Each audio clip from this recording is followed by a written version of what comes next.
নমস্কার বন্ধুরা, আমি মধুশ্রী আর আপনাদের সবাইকে স্বাগত আমার চ্যানেল মধুশ্রীজ ওয়ার্ল্ডে। আজকে আমি আপনাদের সামনে একটু অন্য রকমের একটা রেসিপি নিয়ে চলে এসেছি। তাহলে চলুন শুরু করা যাক। এখানে আমি নিয়েছি পেঁপে একটু লম্বা করে কেটে নিয়েছি আমি। এই পেঁপেটা আমি প্রেসারে 2টো সিটি দিয়ে সেদ্ধ করে নেব।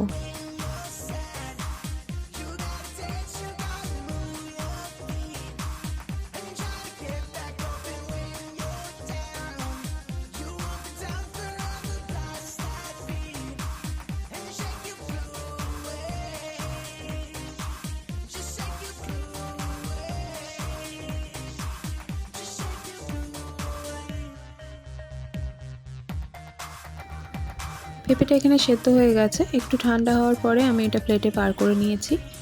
এরপরে আমি হাতের সাহায্যে এটা স্ম্যাশ করে নেব। দেখুন, সম্পূর্ণ পেঁপে আমি হাতের সাহায্যে খুব ভালো করে স্ম্যাশ করে নিয়েছি।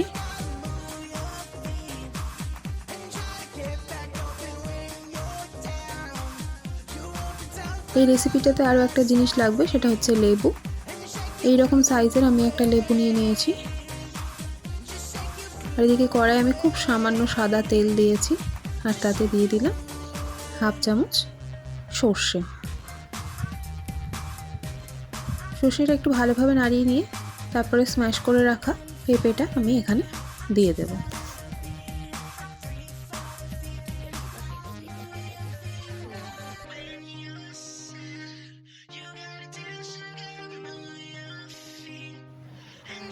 হাত দিয়ে পেঁপেটা ভালোভাবে স্ম্যাশ করা রয়েছে, তবুও রান্না করার সময় স্প্যাচুলাটা দিয়ে খুব ভালোভাবে পেঁপেটাকে একটু স্ম্যাশ করার মতন করে দিতে হবে। তারপরে আমি দিয়ে দেব খুব সামান্য লবণটাকে পেঁপের সাথে খুব ভালোভাবে মিশিয়ে নেব। তারপরে এখানে আমি দিয়ে দেব চিনি। এখানে আমি হাফ বাটি চিনি ইউজ করেছি।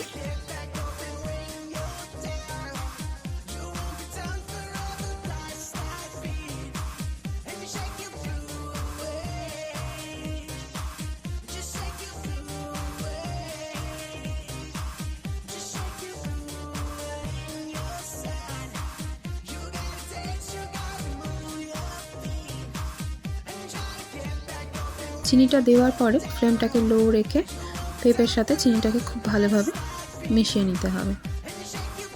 আস্তে আস্তে চিনিটা যখন গলে যেতে শুরু করবে, তারপরে এখানে আমি দিয়ে দেব পরিমাণ মতন জল।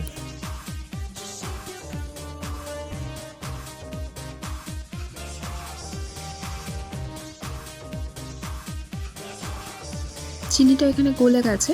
এরপরে আমি এখানে দিয়ে দেব জল।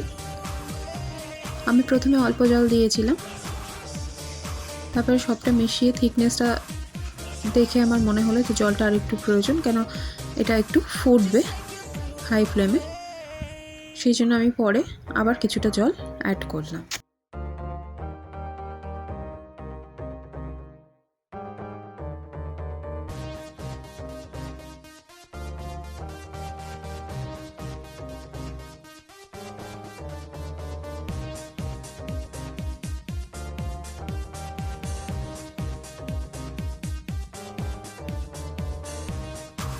খুব ভালোভাবে এখানে ফুটতে শুরু করে দিয়েছে।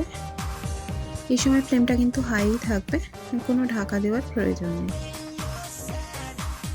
থিকনেসটা যখন ঠিক এইরকম আসবে, তখন এখানে দিয়ে দেবো আমি লেবুর রস। লেবুর রসটা দেওয়ার সময় গ্যাসের ফ্লেমটাকে একদম লোতে রাখবো, আর খুব হালকা হাতে লেবুর রসটা পেঁপের সাথে মিশিয়ে নেব।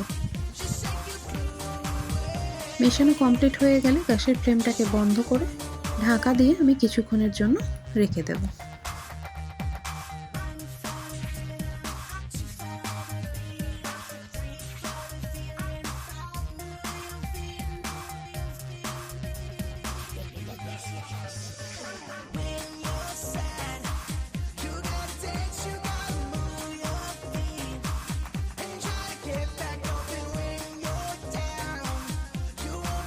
আজকে আমার একটু অন্য ধরনের পেঁপের টক রেসিপি এখানে একদম রেডি। আমি এখানে আজকে কোনো হলুদ ব্যবহার করিনি, আপনারা চাইলে এখানে সামান্য হলুদ ব্যবহার করতে পারেন। যদি কালারটা একটু অন্যরকম চান, তবে এই কালারটাই আশা করি একটু বেশিই ভালো লাগে। বাড়িতে আপনারা ট্রাই করবেন, এটাই আশা রাখবো। আজকের এই রেসিপিটা আপনাদের কেমন লাগলো অবশ্যই জানাবেন।